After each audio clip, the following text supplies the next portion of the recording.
Where? I need games. No, not you. I've had enough of you. So many open world games. Why? Why do they just keep making them? Well, it's an interesting discussion, isn't it? Why are there so many open world games? And why are most of them subpar, lifeless, and mundane stretches of land with map markers, forcing players to maintain a to-do list of places to visit with uninspired design and stories? Like, look at this. I'm already bored of commuting in real life, but now I gotta do it in my games as well. Great. Well, to answer all of this, let's take a trip down memory lane. You see, when we first understand the emergence of open world games in the 20th century, it was a technological marvel. That era's obsession with open world games wasn't to produce prefab clones to earn an easy profit, but it was pushing the frontiers of what a video game could be. If you imagine yourself playing a 2D arcade game like Metal Slug to then playing GTA 3 or Ocarina of Time, that would be a mind-blowing experience. You could see the magnitude of video game evolution, even if the game would be called uninspired by today's standards, because it was just so novel. But then the genre evolved, and just having a cookie cutter open world game wasn't enough. It lost its charm as it became normal. I mean, think of it like this. At first, when VR games came out, just having an interactable environment was so crazy. But as VR became widespread, you started to perceive VR games as just games. Like my guy here, who's like, next. So then it had to have a unique selling point to keep you hooked. And that is the same phenomenon here. The next evolution of open world games happened in various ways. As mentioned, GTA just paved a path of its own with both thrilling narratives and unique immersive sim elements. Ocarina with its unique story and Legend of Zelda mechanics, and many others. But there were two games, or rather series, that were revolutionary in terms of their impact on the open world genre itself. Hint, they come from the same studio. Who's that Pokemon? It's Pikachu! It's Clefairy! If you said the Far Cry and Assassin's Creed series, well, ding ding, these games were honestly iconic. I mean, they were a fresh take on the open world genre with millions of points of interest and map markers. Whew, we came a long way, huh? I'm going to come back to this in a bit. They also had amazing stories. I mean, Voss is just an unforgettable villain. Did I ever tell you what the definition of insanity is? Insanity is doing the exact same fucking thing over and over again, expecting shit to change. That is crazy. Oh, the irony. I've never heard such truer words that are applicable to this genre. Look me in the eye! You're my bitch! And the Ezio trilogy? My god, those stories were so endearing, rich, thrilling, and memorable. At their apex, they were the golden standard of the open world genre. And then it happened. They became normal. What was once a joy to experience became boring and repetitive, and it was bound to happen because Ubisoft does not know how to innovate both of these franchises further. I mean, don't get me wrong, they do hit it right sometimes, like with Assassin's Creed Black Flag and Far Cry Blood Dragon. But Ubisoft honestly has a habit of sitting on its laurels. I mean, just look at the new Assassin's Creed trilogy. Origins was a huge success because it at least tried to innovate away from the main formula, but then they made Odyssey and Valhalla just to cash in on that success. I don't want this video to be a rant on Ubisoft, but the fact of the matter is many devs choose to Ubisoftify their games, as if that's a smart decision. This means that they just make an open world game for the sake of making it. The world does not interact with you, the world is not independent of you, it does not feel alive. Hell, it's the least bit interesting to explore, and it's just there because it's an easier tool to develop the game. It is full of map markers for quests and frankly other useless crap that we could easily do without, because I don't care about collecting crap I won't use at all. Specifically because designing a good and engaging linear game is harder than just vomiting literally everything on an open map. I don't want it. I mean, think about it. A well-made linear game really needs good level design or it gets very boring and or annoying really fast. If nothing else, a linear game is not an end in itself. It just is, while other game elements take the center stage. I mean, just calling a game linear is quite peculiar, isn't it? Yet, if you just market your game as open world, you can have your entire level design be completely redundant, uninspired, copy-pasted, even automatically generated in some cases, barren and just infuriating, while simultaneously you can label it as wide, expansive, immersive, realistic, and all those stupid marketing buzzwords. Ugh. Okay, pause. You've been seeing the trailers of this game, and can anyone tell me how this relates to the Assassin's Creed experience at all? Like what? See, to make an open world game memorable, you need to let the open world take center stage. It needs to be there for some purpose. It needs to be independent from the player, and it needs not to be a crutch for developers to make a big, bland, and boring world. I have 3 subcategorization of open world games that should at least give you an idea of how to make an open world center stage. But before that, I would love to hear your thoughts in the comments for the things we have discussed so far. And if you like the video, how about liking it and subscribing for more videos like these in the future. Thank you, and let's move on to... This sub includes games like Breath of the Wild, Tears of the Kingdom, Elden Ring, Sable, and even Outer Wilds, though I would say it's a bit of an outlier, which we'll discuss in a bit. In my opinion, games like these are the truest open world games because you have complete freedom. The driving force is to just set off and explore. Fulfill that wanderlust. The open world takes the center stage because the game's core DNA could not do without an open world here.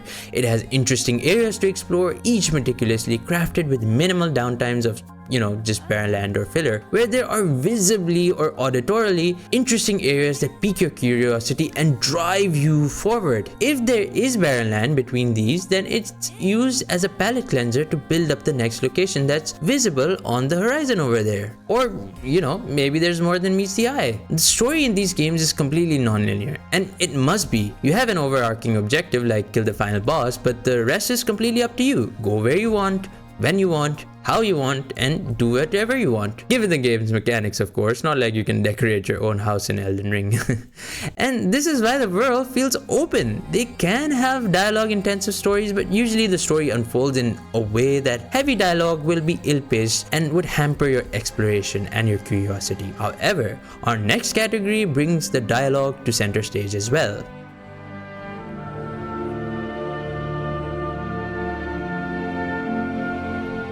I don't have a good name to call this sub, honestly. These are games that utilize the open world because they don't want to tell a single overarching plot. Or, well, they do, but you can see that the writers are itching to tell multiple stories. These games usually have better stories in side quests than the freaking main quest because each area of the open world has been given that much attention.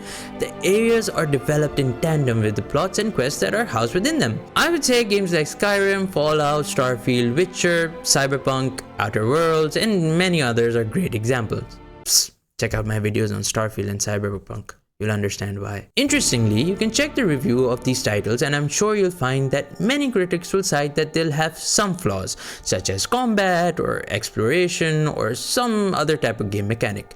But reviewers will always highlight that what they do right, is the stories that are scattered throughout the world. The characters are developed with intimate detail, and an important detail is the areas that are part of the quest or where the character resides. And the developers can make it look like the lives the character lives are basically independent of us. So when you come across them while you're organically exploring, it's just magical. Do you see how an open world is integral in this situation? It's not an afterthought, but a conscious design choice because it fits the story and pacing the devs want to tell. I hope my point is a little clear now, but we do have one more category, which is... This is sort of an open-ended subcategory that I think needs to exist specifically because I experienced a little game called Outer Wilds that I mentioned earlier. This game... I just can't gush enough about it. And this game hits different when literally every YouTuber is gushing about it. Well, anyway, this game made me realize that there are some geniuses around the world that can innovate the open world genre in such a way that we never could have fathomed. This is why I call this category the frontiers. It is at the cutting edge of gaming. It's something that we right now can think of until we experience it. Gaming is just that. What can I say? Again, magical, enchanting, limitless?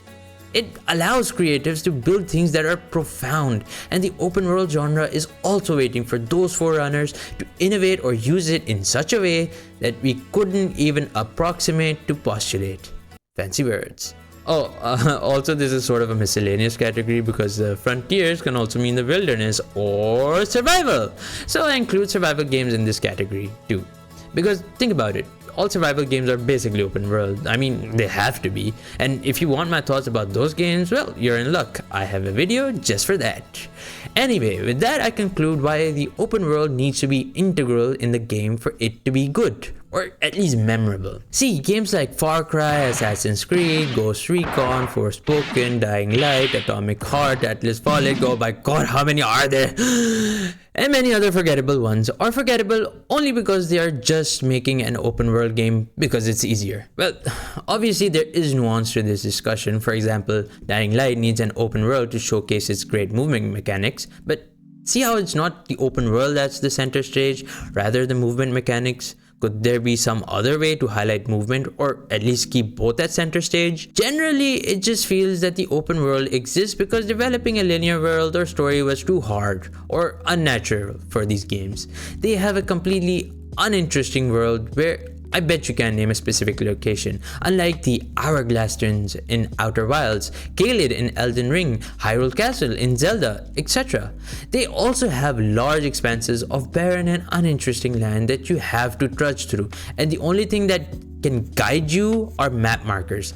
And then I just ride straight for that marked point, which begs the question, like, why is it even here? Like, all it does is it just forces players to pull up a menu, select some place they're gonna run to, and then run to it. And for what? It's not like you planted the marker because you wanted to explore it. It's the game restricting you to go to place X to further the story Y. And okay, let's give all of this a pass. What else is the unique selling point? Maybe complete balls to the wall innovative combat. No, not really. I mean, it's good combat, but nothing brand new. What about deeply personal and engaging side quests or main stories? Nah, not here. Okay, maybe some locations that are at least interesting to explore or have some uniqueness to them. If nothing else, can I at least get some gorgeous sites with next level graphics like Cyberpunk? With the state of PC ports, I'd be glad if I could just run these games. They literally have nothing going for them. Then why release them? It doesn't make sense. Listen, if you can't make your open world games fit the categories I described earlier, or better, then don't make open world games.